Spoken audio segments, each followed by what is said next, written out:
Nous en arrivons aux questions. Je vous rappelle que la durée des questions et des réponses est fixée à 2 minutes. Première question pour le groupe radical républicain, démocrate et progressiste, Monsieur Olivier Falorni. Merci, Monsieur le Président. Monsieur le Ministre, ma question porte sur le service central du renseignement territorial.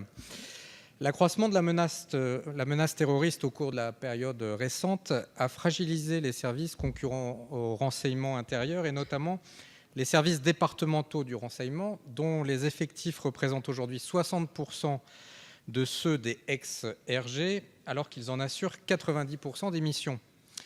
Et malgré l'annonce du plan de renforcement du dispositif de lutte contre le terrorisme, j'ai pu d'ailleurs constater dans mon département de la Charente-Maritime, avec une certaine inquiétude, le manque de moyens humains et techniques qui se traduit aujourd'hui par des difficultés opérationnelles importantes.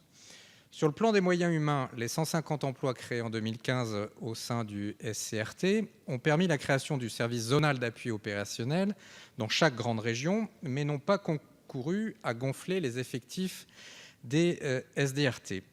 Alors même que les personnels du renseignement territorial sont désormais en première ligne pour détecter les signaux faibles de radicalisation, ils doivent continuer à recueillir tous les autres renseignements.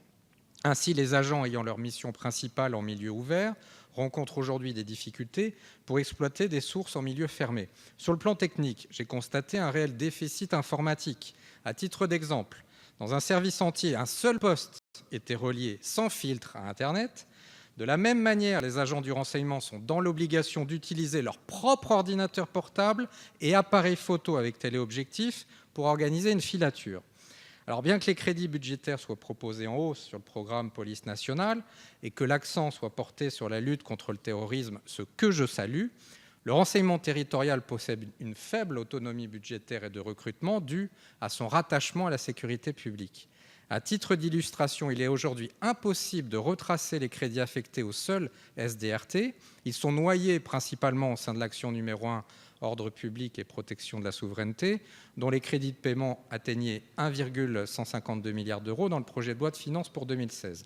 Alors ma question est double, Monsieur le Ministre. Premièrement, comment renforcer les moyens du renseignement territorial afin que dans chaque département, les SDRT dépassent une taille et des moyens critiques leur permettant d'assurer pleinement leur mission? Et d'autre part, comment rendre plus lisible l'architecture budgétaire de cette mission pour que le contrôle parlementaire soit plus effectif? Merci. Merci, Monsieur le ministre de l'Intérieur.